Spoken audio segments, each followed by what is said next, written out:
People के पेड़ के नीचे हम लक्ष्मी जी के साथ शनिवार के दिन आपसे मिलने के लिए आए हैं। शनिवार के दिन जो पीपल के वृक्ष के नीचे दिया लगाएगा उसके घर में कभी संपदा की कमी नहीं होगी।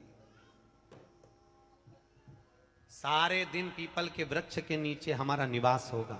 आज भी नियम है, जिसको शनि लग जाता है एक काजल की डिब्बी ले लो और काजल की डिब्बी को 21 बार उतार कर उसको एकांत में जाकर जंगल आदि में एकांत में किसी पेड़ के नीचे इतना सा खड्डा खोद कर उसमें काजल की डिब्बी को डाल दो और मिट्टी से पूर दो, उस व्यक्ति का शनि समाप्त हो जाता है।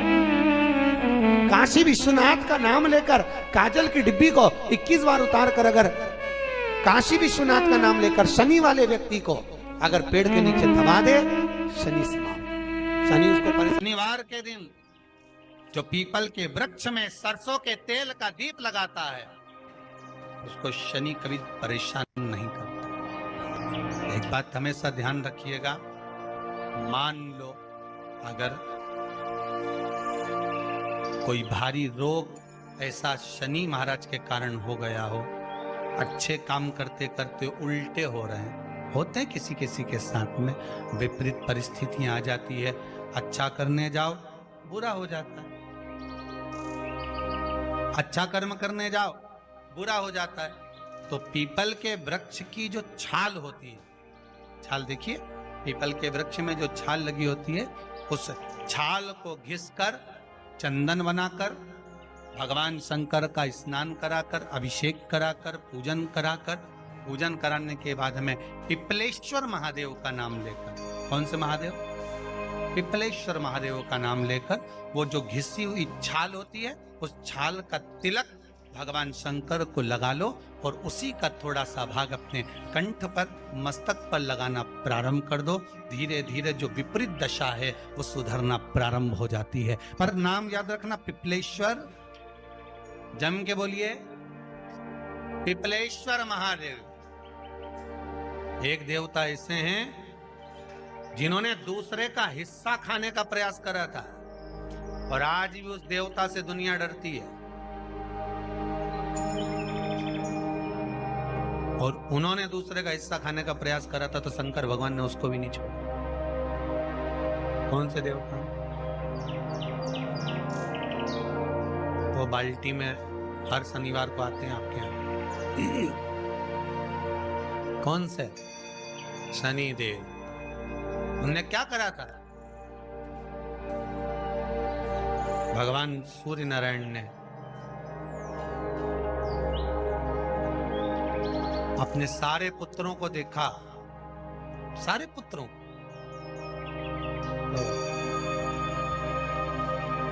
सारे पुत्रों को देखकर आज मेरे सूर्य नारायण भगवान बड़े सुखी, बड़े प्रसन्न। मेरा पुत्र शनि भी श्रेष्ठ है, मेरा पुत्र यम भी श्रेष्ठ है, सब ठीक है। आज भगवान सूर्य देवता ने अपने पुत्रों को बुलाकर कहा, आज मेरा मन कर रहा है कि मैं सारे लोगों का राज्य अपने पुत्रों को बांट दूं, सबको अपना अपना हिस्सा दे दूं।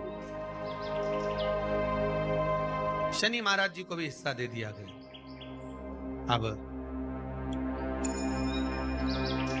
जब शनि महाराज जी को हिस्सा दे दिया तो शनि महाराज जी संतुष्ट नहीं हुए। दुनिया में ऐसे लोग बहुत सारे हैं जो संतुष्ट बहुत कम हो पाते हैं। शनि देव के मन में संतुष्टि नहीं हुई। जब शनि देव के मन में संतुष्टि नहीं हुई तो शनि महाराज उसी समय पर अपने सारे भाइयों का हिस्सा बटोरने लगे, उस पर कब्जा करने लगे। कब्जा करने लगे तो सूर्य देवता की आंख में जल भर गया। कितना तेजवान सूर्य नारायण, कितने तेजवान, कितना तेज भगवान सूर्य के पास में था। पर शनि महाराज को देखकर आज रो रहे हैं। शनि महाराज को, शनि महाराज ने अपने भाइयों के इस हिस्से पर क्या कर लिया? सूर्यनारायण भगवान की आंखों में जल भर गया कि मेरा पुत्र ऐसा कर रहा है। शनि को बुलाया सूर्यनारायण भगवान ने, समझाया और नहीं माना। किसी किसी की नियत होती है कि इसको इतना कैसे दे दिया, अम्मा ने इसको इतना कैसे दे दिया, पिताजी ने इसको इतना कैसे दे दिया, मैं तो कब्जा करूंगा, दुकान नहीं छोड़ूं, घर नहीं छोड़ूं, ये नहीं छोड़ूं, वो नहीं छोड़ूं। मत छोड़, एक दिन संसार छोड़कर जाना पड़ेगा। तब कहीं जमीन जायदाद छाती पे बांध के ले जाएगा। नहीं माने तो सूर्य देवता ने अपने गणों को भेज दिया, जाओ जरा शनि महाराज को जरा हटाओ वहां से। शनि महाराज को गुस्सा आया और शनि महाराज ने उन सारे गणों को नष्ट कर दिया। सूर्य नारायण रो रहे हैं। भगवान शंकर की पंचायत में सूर्य देव भी हैं, मतलब शंकर भगवान के मित्रों की गणना में सूर्य आते हैं। भगवान विष्णु, सूर्य नारायण, शंकर भगवान, माँ दुर्गा, गणेश जी, ये पंचायत है ना शंकर की, शिव पंचायत। शिव परिवार में कार्तिकेय, गणेश जी, पार्वती जी, शंकर जी, नंदी, ये शिव परिवार। पंचायत में सूर्य देवता। सूर्य नारायण को रोता हुआ देखकर भगवान शंकर को बड़ा दुख हुआ। शिव जी ने पूछ लिया, क्या बात है, आप रो रहे हो? नारायण क्या हो गया? मेरा बेटा मानने को तैयार नहीं है। आप चिंता मत करो, अभी देखता हूं मैं जाकर। और भगवान शंकर ने जाकर तुरंत सूर्य नारायण भगवान के कहने पर शनि देव को जाकर समझाया। इतने में तो शनि देव आग बबूला हो गए। आग बबूला होकर शनि देव ने कहा, ए शिव, आप मुझे जानते नहीं हो? शंकर भगवान ने कहा, क्या जानना है ये बताओ, क्या जानना है ये बताओ। शनि देव कहते हैं, आप मेरी दृष्टि को नहीं जानते। शंकर भगवान ने कहा, तू भी नहीं जानता कि तेरी दृष्टि खराब कैसे हुई। तेरी दृष्टि को श्राप किसका लगा है तुझे नहीं मालूम क्या? शंकर भगवान ने जब समझाना चालू करा कि देख शनि देव, तुम तो कह रहे हो, तुम तो बोल रहे हो कि मेरी दृष्टि नहीं जानते। हम जानते हैं आपकी दृष्टि, मना नहीं है, जाना, पर आप नहीं जानते क्या?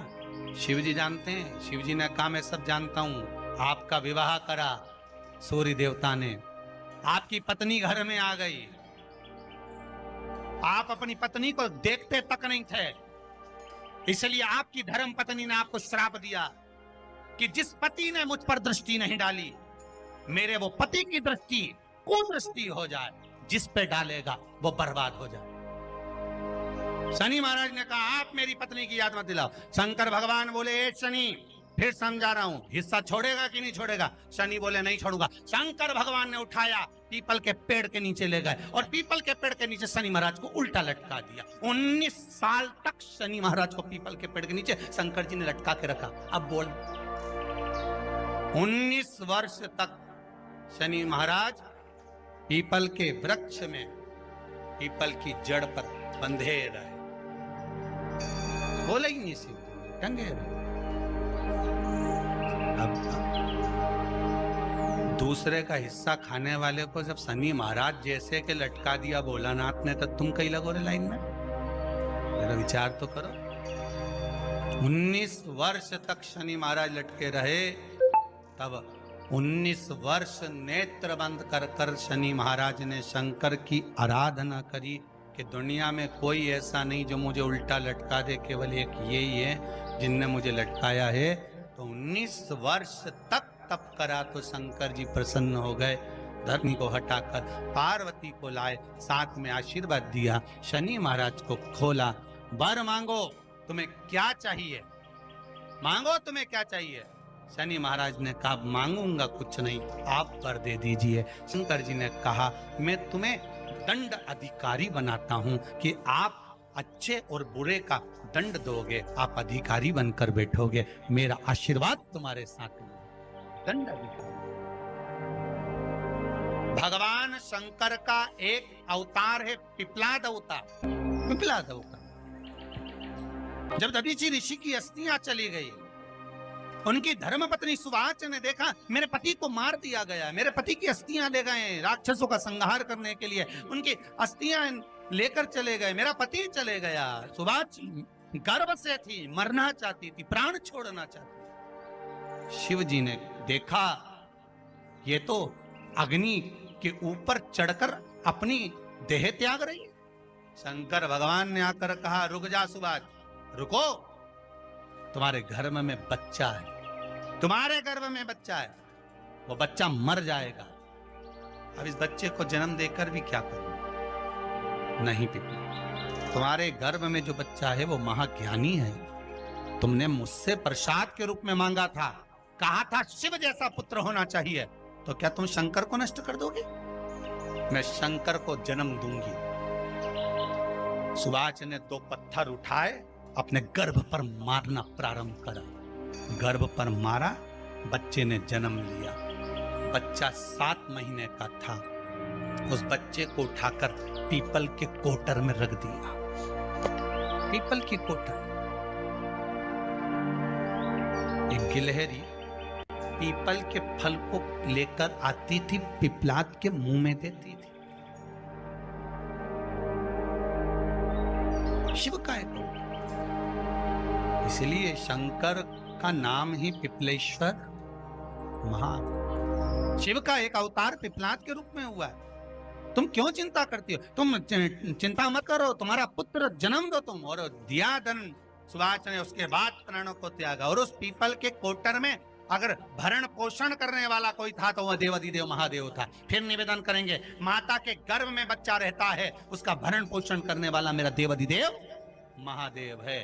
अगर जन्म उसने दिया है तो मृत्यु भी वो देगा। अगर तुमको कुछ ज्ञान दिया है तो अच्छी जगह पर भी वही पहुंचाएगा। आप जो अभिलाषा लेकर आते हैं, बच्चे कहते हैं हमारी नौकरी नहीं है, सर्विस नहीं है, हम इस कॉलेज में पढ़ना चाहते हैं, हम इस जगह जाना चाहते हैं, हम इस पद पर जाना चाहते हैं, बस इतना याद रखना, तुम्हारा भाग्य बुरा नहीं होता। कभी भी याद रखना, संसार में जिसको भगवान ने जन्म दिया उसकी किस्मत कभी बेकार नहीं हो सकती। अगर भगवान तुम्हारी किस्मत बेकार होती तो जानवर बनाकर पैदा करता, इंसान बनाकर नहीं। किस्मत अच्छी थी इसलिए इंसान बनकर पैदा, जानवर बनाकर पैदा नहीं करा।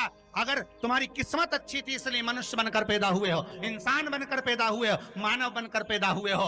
भगवान को दोष मत देना कि भगवान ने किस्मत बेकार दी है। भगवान ने किस्मत अच्छी बनाई है इसलिए तुझे मृत्यु लोक में जन्म दिया।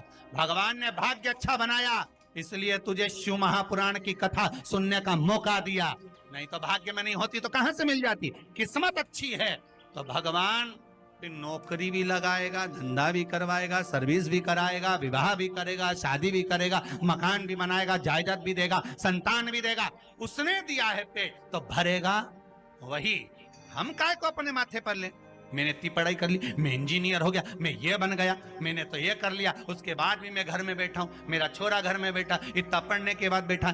जन्म उसने दिया है, भाग्य उसका है, किस्मत उसकी है, तो कहो उसको कि शंकर का भजन कर, मंथन करे, मक्खन निकलेगा और घी भी जरूर बने। हारना मती, जब तेरे 3.5 करोड़ बन, गिनती मत करना, गिनती वो करेगा। तू तो भज, तू कुबेरेश्वर का स्मरण कर, तू महाकाल का स्मरण कर, तू काशी विश्वनाथ का स्मरण कर, तू महाकाल राजा का स्मरण करके तो देख। शिव का भजन कर, 1 लोटा पानी ले जाकर रोज चढ़ा शंकर जी के मंदिर में जा। शिव से भजन करने में क्या देरी? नहीं जा सकता शिव मंदिर में जाने में? बच्चों को अगर शर्म आती हो तो बेलपत्री के पेड़ के नीचे पानी चढ़ाया, वो भी नहीं कर सकता तो पीपल के पेड़ के नीचे चढ़ाया, वो भी नहीं कर सकता तो आंवले के पेड़ के नीचे चढ़ाया। पर कहीं जुड़ तो सरी, एक बार साध तो सरी, पकड़ने का प्रयास तो करो परमात्मा। शनिवार का दिन है जिस दिन अपन इस दरिद्रता से मिलने के लिए पीपल के पेड़ के नीचे आए हैं। हिंदू धर्म में ये दिन पीपल के वृक्ष के लिए पूजनीय होगा। जो भी शनिवार के दिन पीपल के वृक्ष की पूजन करेगा, दूध चढ़ाएगा या मिष्ठान का भोग लगाएगा, लक्ष्मी और नारायण उसके घर में प्रवेश कर जाएगा। लक्ष्मी और नारायण उसके घर में प्रवेश करेगा, इसलिए नियम बनाया। कौन से दिन का? शनिवार। लक्ष्मी जी बोली, नारायण आपने तो एक दिन का वार लिख दिया। शंकर जी ने 7 वार बनाए हैं, रविवार, सोमवार, मंगल, बुध, गुरु, शुक्र और शनि। ये शिव जी ने बनाया। अब एक दिन आपने अपना बना लिया, बाकी के दिन अगर कोई इस पीपल के वृक्ष के नीचे आएगा और यहाँ तो दरिद्रता बैठी है तो उसका क्या होगा? भगवान नारायण बोले, सुन दरिद्रता, तेरे से एक विनती है, अगर कोई भी मनुष्य इस पीपल के पेड़ के नीचे अगर 7 दिन में आता है और उसके हाथ में अगर कोई सामग्री होती है तो तू उसके घर में प्रवेश नहीं करेगी। नियम है पीपल के वृक्ष का, या तो पानी का लोटा लेकर जाओ, कुंकू का चोपड़ा लेकर जाओ, शक्कर लेकर जाओ, या पेड़ के नीचे चींटी को डालने के लिए आटा ले जाओ, पर खाली हाथ पीपल के वृक्ष के नीचे कभी मत जाओ, कभी नहीं जाओ। खाली हाथ जाओगे तो दरिद्रता तुम्हारे घर में प्रवेश करेगी। दरिद्रता उठकर खड़ी होकर बोली, नारायण तुमने अपनी मनमानी करी है, एक दिन मुझे भी मेरा चाहिए। भगवान ने कहा बोल कौन सा दिन चाहिए। दरिद्रता कहती है रविवार के दिन इस पीपल के वृक्ष के नीचे मैं दिन भर नृत्य करूं, इसमें रहूं, और जो यहां आए रविवार को मैं उसके घर में प्रवेश करूं। भगवान ने कहा ठीक है। दरिद्रता रविवार का दिन एक ऐसा दिन रहेगा जिस दिन तू इस पीपल के वृक्ष के नीचे नृत्य करेगी, और जो आएगा इस पीपल के वृक्ष के नीचे तो उसके साथ प्रवेश करेगी। मैंने तुझे वर दिया। इसलिए हमारे यहाँ केवल पीपल का वृक्ष अगर दीवार में भी लग जाता है ना, किसी की फैक्ट्री की दीवार में, किसी के घर की दीवार में पीपल का वृक्ष अगर लग जाता है, पीपल का पौधा लग जाता है, उसको कितना भी तोड़ लो वो वापिस लग जाएगा। फिर तोड़ोगे फिर लग जाएगा। अगर पीपल के पौधे को तोड़ना है तो केवल रविवार का दिन एक नींबू, एक मिर्ची और बमूल का कांटा, ये 3 चीजें रखने के बाद में आधे घंटे बाद रविवार के दिन पीपल के पेड़ को उखाड़ कर फेंक दो। दूसरी बार कभी पीपल दीवार में लगता ही नहीं, कभी नहीं लग सकता। केवल एक रविवार का, केवल एक संडे, इतवार का। घर में दीवारों पर अगर पीपल लग भी गया है, इसलिए पीपल के वृक्ष को उखाड़ने का, अगर घर में पीपल लगा हुआ है या पीपल का पौधा हमारे घर में लग गया, उसको उतारना, निकालना, लगाना, तो पीपल के वृक्ष को अगर निकाला जाता है तो रविवार के दिन, और अगर पीपल के वृक्ष को कहीं लगाया जाता है तो सोमवार के दिन या मंगलवार के दिन, बुधवार के दिन, इन दिनों में लगा सकते पीपल के वृक्ष कहीं लगाना। शनिवार का दिन एक ऐसा दिन होता है जिस दिन पीपल के वृक्ष को कहीं जाकर लगाया नहीं जाता, क्योंकि शनिवार के दिन पीपल के वृक्ष के नीचे लक्ष्मी रहती है। हम अपने हाथों से अगर पीपल का वृक्ष किसी दूसरी जगह पर शनिवार को रोपित करते हैं तो हमारे घर की लक्ष्मी अपने घर से छिन्न होकर चली जाती है। इसलिए शनिवार के दिन पीपल लगाया नहीं जाता, किसी के घर जाकर उसको वापस पलटा नहीं जाता। लग गया उसको डाल।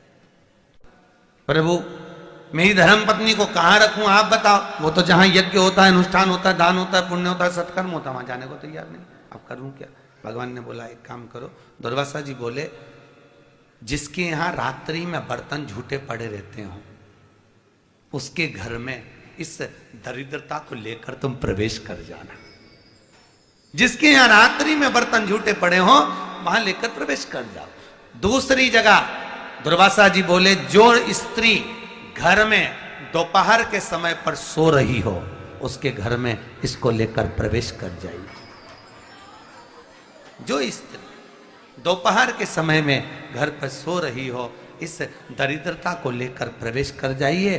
तीसरा, जिसके यहां पर दरवाजे पर कांटे वाले पौधे लगे हों उस घर में इस दरिद्रता को लेकर प्रवेश कर जाइए।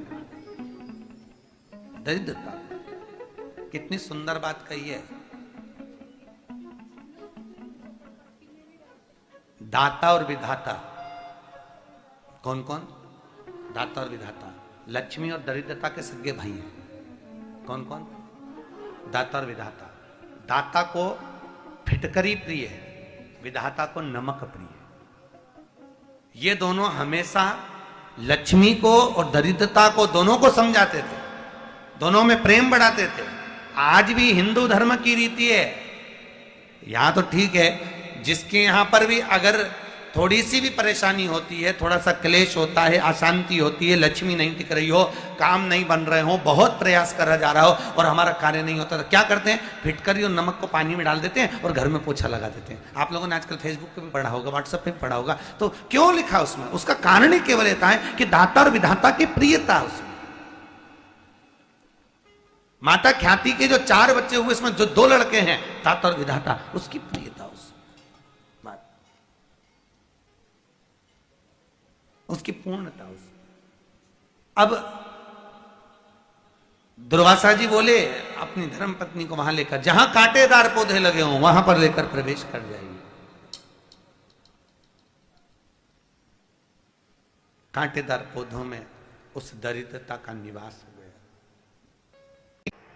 आए जब कष्ट,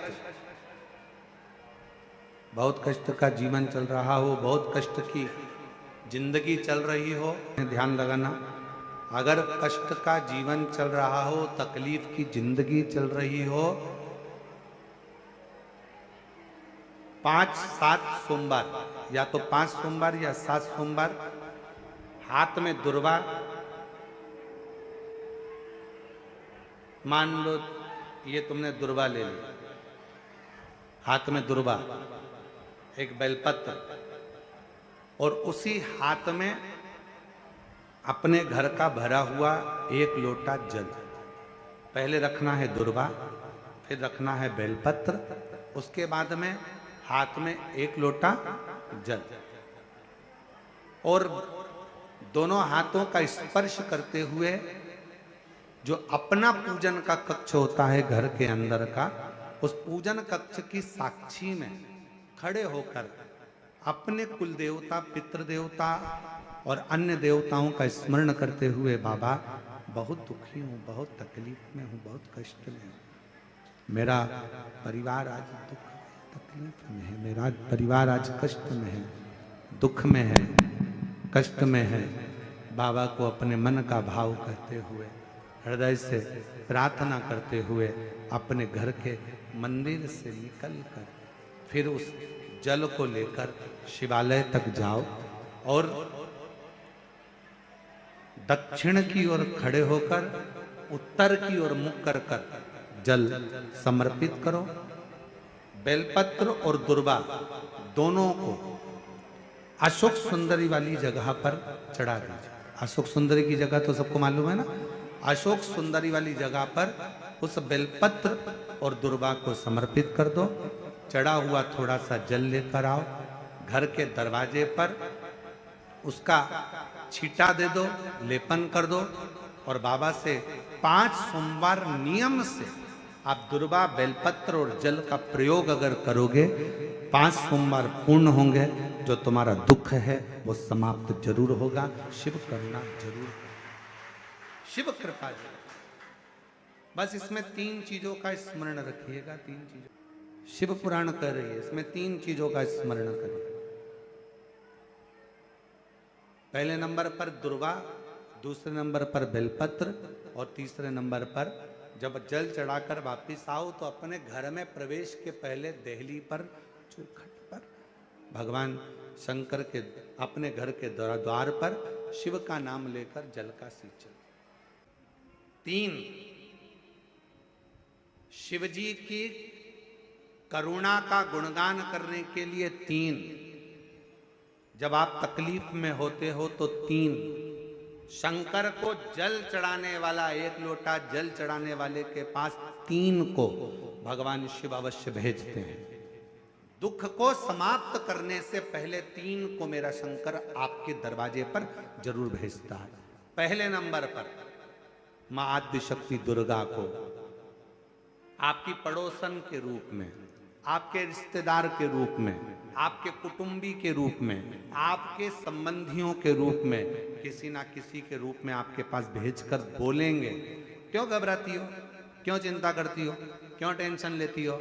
मैंने सुना है कथा में बाबा ने ये बताया था, एक काम कर, 1 बेलपत्र 1 दुर्वा लेकर जा, बताएगी, आएगी, बैठेगी, सुंदर, उस दिन उसका चेहरा देखोगे आप तो आपको लगेगा ये मेरी पड़ोसन नहीं हो सकती। उसका चेहरा देखोगे तो आपको लगेगा ये मेरी देवरानी नहीं, ये मेरी जेठानी नहीं, ये मेरी ननंद नहीं, ये मेरा रिश्तेदार नहीं। आज इसका चेहरा कुछ और बोल रहा होगा।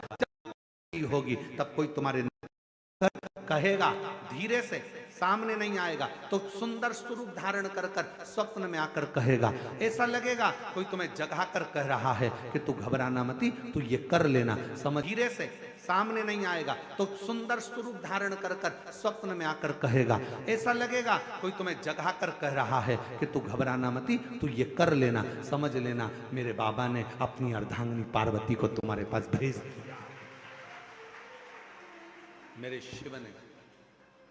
अपनी पत्नी को तुम्हारे पास भेज दिया, अपनी अर्धांगिनी को भेज दिया। दूसरे नंबर पर मेरे भोले बाबा, मेरे शंकर, मेरे त्रिकालदर्शी, मेरे करुणा सागर, मेरे शंकर दूसरे नंबर पर अपने गण भृंगी को भेज देते। शिव जी के गण श्रृंगी और भृंगी का कर्म क्या? श्रृंगी शिव से दूर नहीं होता और भृंगी शिव जी की आज्ञा पाकर शंकर के भक्त के पास जाकर बैठता है। शिव जी अपने दूसरे पात्र को भेजते हैं भृंगी को। भृंगी दूसरे नंबर पर जाता है। उसका काम क्या है? भृंगी का कर्म क्या है? तो कहा भृंगी कभी भी सामने अपने प्रतिबिंब से नहीं आता, किसी का स्वरूप धर कर नहीं आता। भृंगी आपके हृदय में आकर भीतर से बोलने का प्रयास करता है। ये काम गलत हो रहा है, इसको रोक ले। तेरा मन से अंदर से बोलने का प्रयास करेगा, एक काम कर, तू वहां चले जा, ऐसा हो सकता है, तू ऐसा कर ले, तू वैसा कर ले। वो बताने का प्रयास करेगा, वो आपको ले जाने का प्रयास करेगा, उस तक ले जाने का प्रयास करेगा कि ये कर्म कर, ये कर्म कर।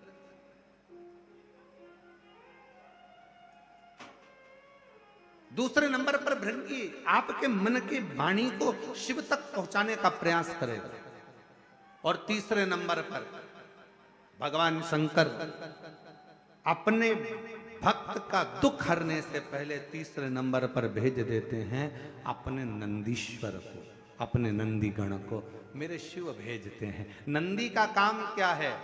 जैसे ही नंदी आता है, कोई व्यक्ति के रूप में, किसी रूप में, किसी फोन के रूप में, किसी कॉल के रूप में, किसी पत्र के रूप में, किसी मैसेज के रूप में, जब नंदी तुम्हारे घर में प्रवेश करता है तब वो तुम्हारे रास्ते को क्लीन कर देता है, रास्ते को साफ कर देता है, उसको मार्ग को प्रशस्त कर देता है।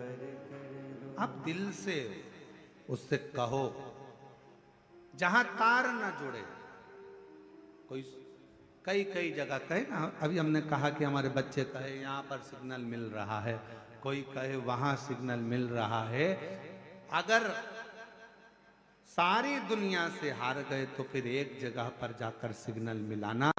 एक बार शिव महापुराण की कथा में पहुंचकर बाबा देवादिदेव महादेव से अपने मन की बात कहकर कभी योग बन जाए तो उस कथा में आसन बिछाकर जमीन पर अपना आसन डालकर ये नहीं सोचना कि मैं वीआईपी कितनी हूं, मुझे कहां बैठना चाहिए, कहां रहना चाहिए। एक बार उस पवित्र प्रांगण में जहां बाबा की कथा हो रही हो, जहां बाबा कुबेर भंडारी का आनंदमय कथा कर तत्व ग्रहण करने को मिल जाए, वहीं पर रात्रि विश्राम कर कर बाबा से अपने दिल की बात कहकर अपने मन की बात जरूर कहना। ये निश्चित है मेरे बाबा से तुम्हारा सिग्नल जरूर मिलेगा और शिव आपकी बात को स्वीकार जरूर, शिव सुनेगा। भगवान देवादिदेव महादेव को जल चढ़ाते हैं, उसके 5 अलग अलग तरीके हैं। बहुत सावधानी से सुनना कथा, आपकी और हमारी जिंदगी की सार्थकता को सिद्ध करने वाली कथा। आज पंजाब की इस पवित्र भूमि पर अगर यह प्रसंग निकला है तो इसको आप अगर सुनेंगे तो आपका जीवन सार्थक होगा। शिव जी को 5 तरह से जल चढ़ाने का तरीका है। जैसे पंचामृत होता है, दूध, दही, शहद, घी, शक्कर, ये सब पंचामृत के अंतर्गत आते हैं, उसी तरह शंकर जी को 5 तरह से जल चढ़ाने का क्रम वर्णित किया गया। अब उसको समझेंगे, बहुत सावधानी से समझिएगा। पहला, जल लेकर आए, सीधे डायरेक्ट शंकर भगवान के शिवलिंग पर चढ़ा दिया। ये प्रथम जल का चढ़ाने का तरीका। दूसरा, जहां से पानी बहकर जाता है, जहां से जल बहकर जा रहा है, उसके ठीक विपरीत जल उत्तर में जा रहा है, आप दक्षिण में खड़े होंगे और दक्षिण में खड़े होकर उत्तर की ओर मुख करेंगे और शिव जी को जल समर्पित करेंगे। ये रोग मुक्ति करने वाला है और हमारे रोग पर हमें विजय प्रदान करने वाला। ये जल चढ़ाने का तरीका। एक, सीधे मंदिर में गए, लोटा भरकर जल उठाया, शिव जी को चढ़ा दिया। दूसरा जल जहां से पानी बहता है, शिव जी का चढ़ा हुआ जल जहां से बहकर जाता है, उसके ठीक विपरीत में शिव जी का जल इधर जा रहा है तो तुम यहां खड़े हो, तुम यहां बैठो, यहां मत बैठना, यहां मत बैठना, इधर बैठो। अगर रोग का निवारण है तो यहां बैठकर। तीसरा, अशोक सुंदरी से जल चढ़ाते चढ़ाते शिवलिंग तक लेकर जाना और शंकर भगवान के शिवलिंग पर पूर्ण जल समर्पित करना। ये तीसरा तरीका, ये कार्य की सिद्धता के लिए। हम जब किसी से आस ना लगाकर परमात्मा से विनती करते हैं तो वो विनती करने का तरीका तीसरा। चौथा, शिव जी पे चढ़ा हुआ जल 5 जगह पर समर्पित करना। गणेश जी, कार्तिकेय, अशोक सुंदरी, शिवलिंग और जलाधारी, ये चौथा क्रम है। जब जिस नारी का, जैसे मेरा नाम मोनिका है, मेरे पति का नाम संजय सिंह है, मैं दिल्ली स्वरूप नगर के निवासी हूं, मेरा फोन नंबर ये है। कहीं बैठी हैं? मैं बाबू को लाए हैं क्या? नहीं लाए? ठीक है, मैं प्रणाम करने के लिए लाई हूं। गुरुदेव, बाबा बाबा है, बैठी है बहन। शिव तत्व है। एक जल चढ़ाने का तरीका, शिव जी को हम जो जल चढ़ाते हैं उसका एक तरीका भी हमारी जिंदगी में अगर हमने उसको स्मरण में रख लिया तो हमारी कार्य की सिद्धता को सिद्ध कर देता है, हमें सफलता की ओर लेकर चले जाता है।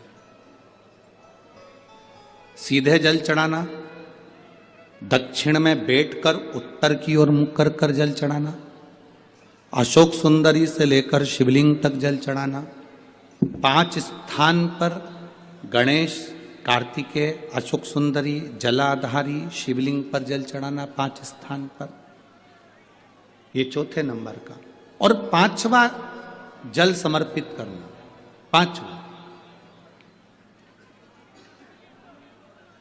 5वें नंबर का जल।